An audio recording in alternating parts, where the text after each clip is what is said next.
দাজ্জাল হয়তো তখন বের হয়ে যাবে। অনেকেই তাকে খোদা বলে স্বীকার করবে, কিন্তু তার মাঝে এমন এক ব্যক্তি থাকবে তাকে খোদা বলে স্বীকার করবে না। অন্য লোকেরা তাকে দাজ্জালের কাছে নিয়ে আসবে। লোকটি তখন বলবে, এটি সেই দাজ্জাল, যে দাজ্জালের ব্যাপারে নবীজি বলে গিয়েছেন।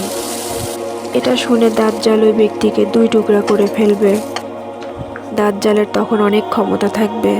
ওই লোকটিকে পুনরায় জীবিত করা হবে আর বলা হবে, বল, আমিই তোর খোদা।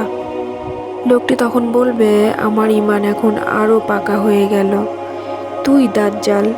এরপর দাজ্জাল তাকে জাহান্নামে পাঠাবে, কিন্তু সত্যিকার অর্থে ওই ব্যক্তি হবে জান্নাতি।